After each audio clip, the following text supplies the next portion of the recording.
Hi, my name's Kathy Radnor and I work for CNIB in Eastern Ontario. Monique Caissie came to our training symposium this weekend and spoke eloquently. She covered topics such as setting healthy boundaries and assertiveness training, something that my group needs. We now feel more prepared and better equipped to go about our duties. So a big thank you, Monique. We really appreciate your coming. Now, I have heard people have gotten into arguments with him, and he has a rule. If he yells louder, he's right. This is not going to go well. I have a whole week of working with him, and I don't know how I'm going to make it through this week. Now, here I am. I want to go into a collaborative stance, and I know that it's not going to happen tonight because I'm just too mad. But the next day I come to work, and I'm prepared to try and change the dynamics so that this week goes well with him. So I say, hey, Dino, what's for supper tonight? Now, he's a bit of a control freak if you haven't figured that out. And he took over the kitchen when he started 5 weeks ago. And he's a good cook. And I know he could be a chef because he's told me several times. And everyone else, he could be a restaurateur. Thank you, Monique, for a wonderful presentation. It was extremely insightful on how to set boundaries. And definitely a lot of tips and tricks that I'll be taking home with me today.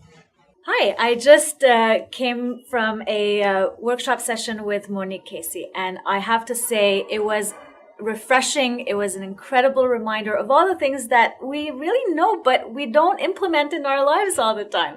So it was really good. A lot to take home with this, a lot to change in the way I do things. Setting boundaries is definitely going to be something I'm going to be focusing on. Thank you so much, Monique.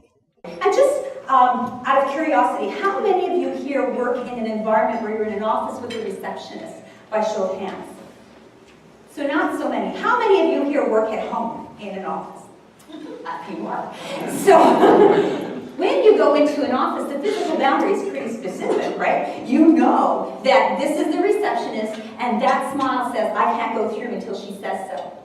And so the physical boundaries are very obvious. And if we close a door, we know that, okay, this is off limits. But when we're in our home office, and I started working at home, in my home office, my 14-year-old drama queen would come home from school and need to tell me about everything that happened. Even if I was on the phone with an important client, she would come into the door, she'd play with the things on my desk, and she would thump impatiently while I was trying to get some work done. And so I had to tell her that this doesn't work for me. And of course, as a 14-year-old does, she ignored me and continued to do it. So I set up a physical boundary, and it was so simple. It was a piece of paper that I pinned from the door jamb to in her face that said, unless you are bleeding, do not bother me. And she stopped doing it. Physical boundaries are easy, but the more difficult one are the psychological boundaries, and there's actually 3. I hold many events in Canada, United States, and in other parts of the world, and recently Monique was a guest speaker at one of my events. Not only was she able to hold the crowd's attention, but she kept them engaged, kept them laughing, and her message is profound and universal to any audience. Monique knows how to be a great professional speaker, and if you want to keep your event alive, and if you really want to engage your audience and have them walk away with some amazing information that can profoundly affect their lives, I recommend you hire Monique. Now, 2 things about consequences. First of all, be sure you have the power to follow through. And secondly, be sure you do, because if you do not, it loses its value. Hi, Monique. I'm a part-time intervener with CNIB, and I've never had any kind of coach training in terms of asserting myself. And what I've taken away from this is a strength that I am confident will carry on from day to day. It impacted me so strongly that I feel capable of managing things that I didn't think I could manage before, because I know the language I need to use, whereas before I didn't know what to say. So I want to thank you. But when we're assertive, we're not trying to pull one over on the other, right? We're really trying to give them the information they need to sort of move on from where we're at so that we can be in better relationship with them. So I'm going to go through the continuum. So there's basically, you have your passive little kitty cat, and then you have your aggressive bull. I almost put a bulldozer there because some of them, and then of course we have our assertive person in the center.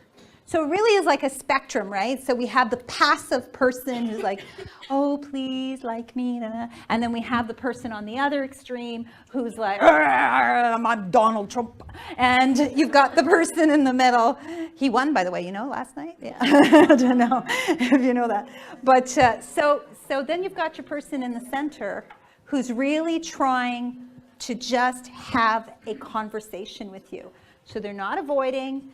And they're not bulldozing you, they're just trying to have a conversation with you. As the host of Mo Mondays Montreal, I've heard her speak on 4 different occasions, on 4 different topics. Here's what I noticed.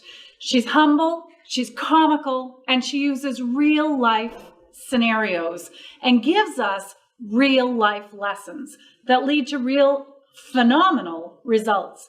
You need Monique Caissie on your stage. Because when we are not honest in our communications, what happens is we are not giving people the data they need to be in communication, in relationship with us. So when we allow ourselves to be honest, we allow ourselves to have better relationships.